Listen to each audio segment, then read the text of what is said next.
And so where is the money headed in the future? The money's headed to cyberspace. Bitcoin is property in cyberspace.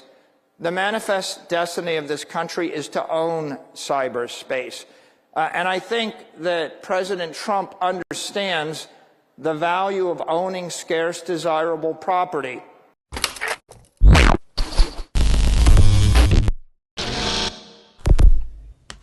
Michael Saylor recently gave an inspiring speech at the CPAC conference in Washington, D.C.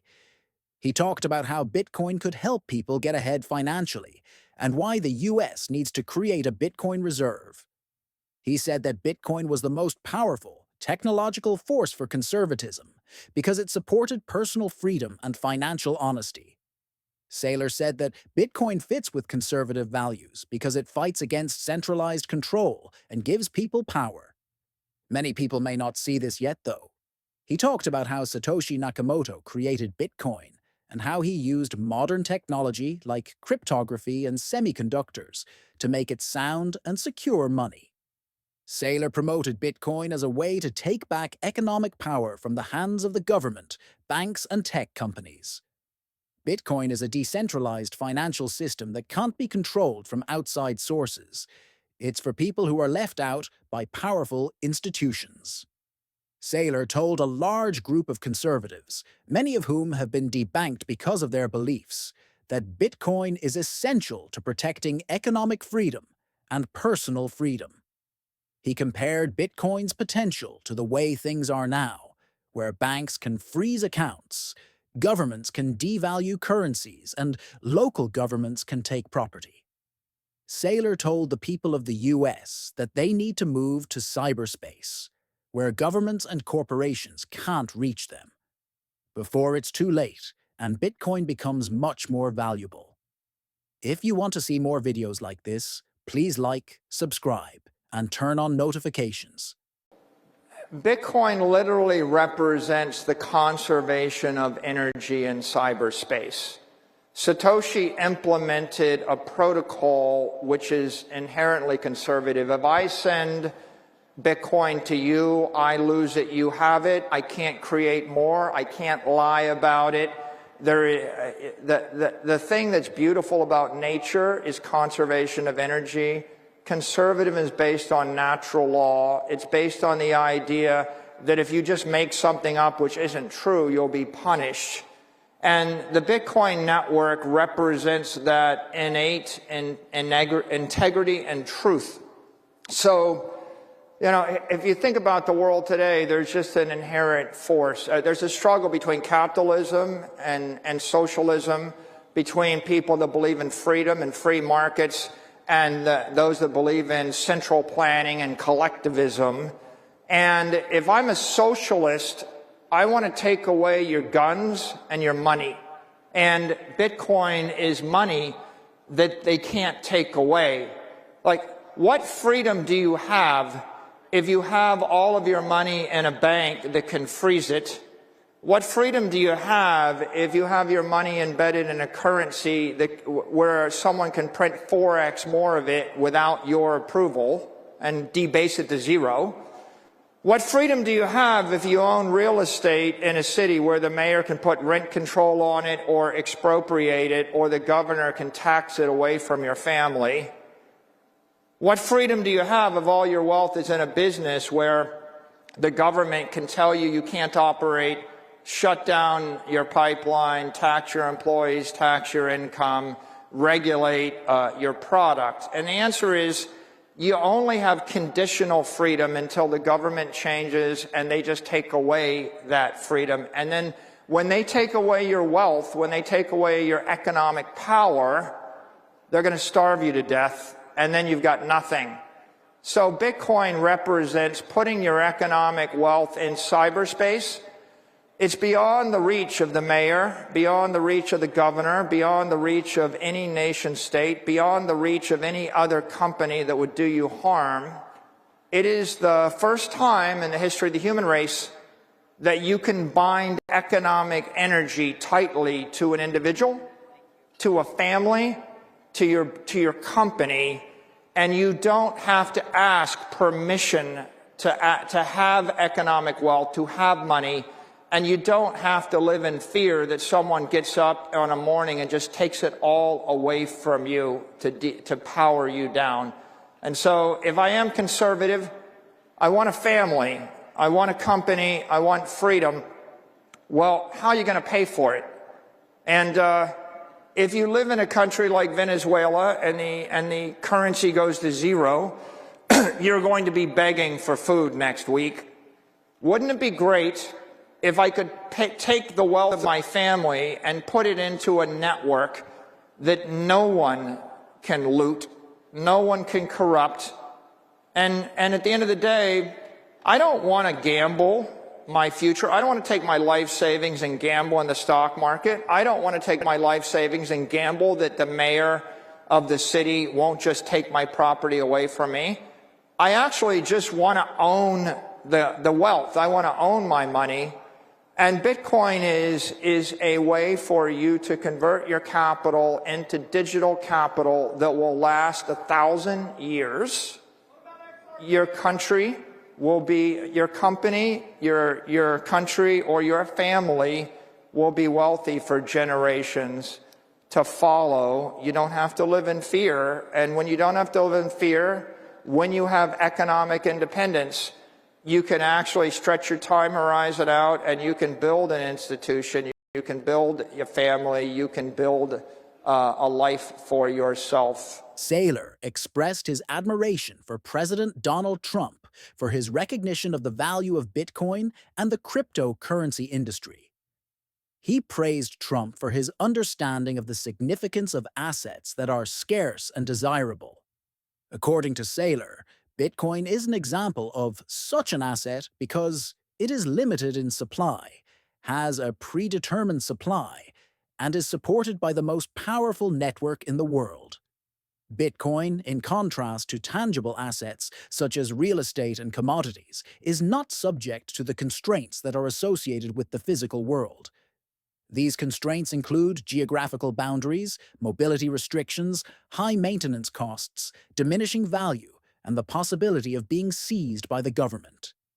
Saylor emphasized that investors, including sovereign wealth funds, major financial institutions, and corporations, are becoming more aware of the benefits that Bitcoin offers. Before it is too late to begin accumulating Bitcoin, he urges the United States of America to get started on doing so. The following are additional clips. You know, this nation became great because of the Louisiana Purchase. We bought a third of the country from Napoleon for a few $1 million. Then we purchased Texas and California from the Mexicans for a few million more. Then we purchased Alaska from the Russians for a few million more. We didn't even know there'd be $1 trillion of mineral rights underneath Alaska when we purchased it. They called it Seward's Folly. But what I'm describing is manifest destiny. If you want to create a great nation, you have to build it on valuable property. You have to know, where is all the money headed? Where is the future? When we bought California, we didn't know there'd be a Hollywood. We didn't know there'd be a Silicon Valley. No one really considered. In 1867, we didn't have a petroleum industry. And so where is the money headed in the future? The money's headed to cyberspace. Bitcoin is property in cyberspace. The manifest destiny of this country is to own cyberspace. And I think that President Trump understands the value of owning scarce, desirable property.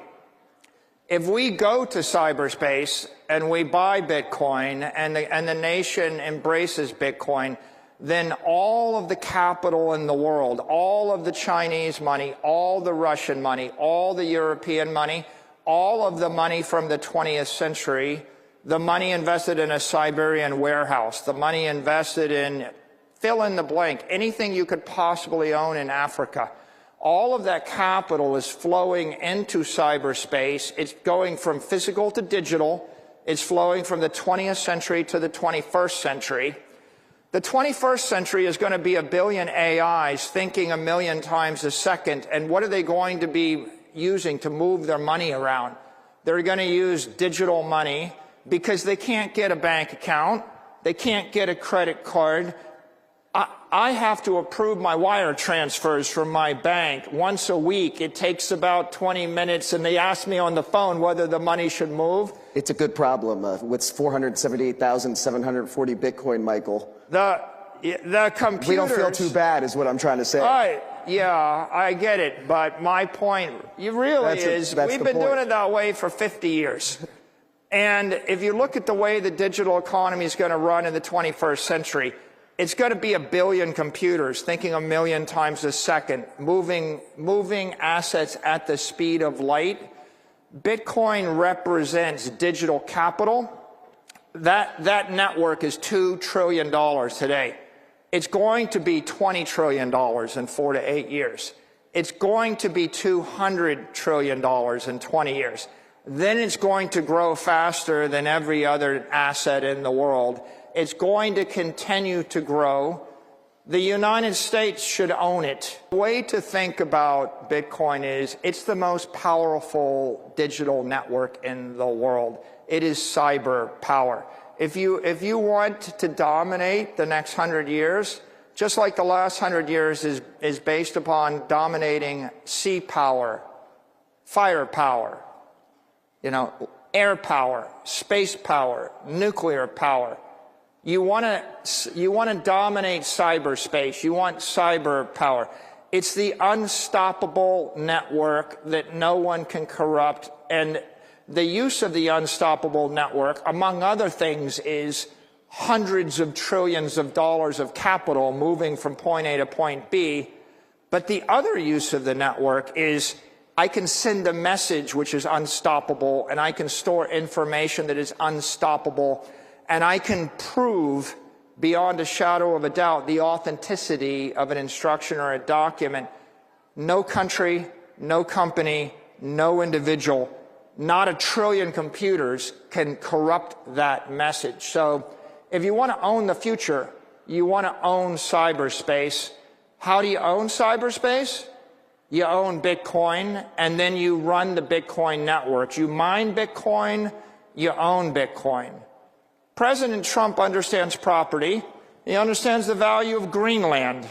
He understands the value of Alaska. He understands the value of oil rights. He understands drill, baby, drill would be impossible if we didn't own the land, right? He understands American dominance. And land is physical property. When I run electricity through semiconductors and I create a wall of encrypted energy, I create digital property. Bitcoin is digital property.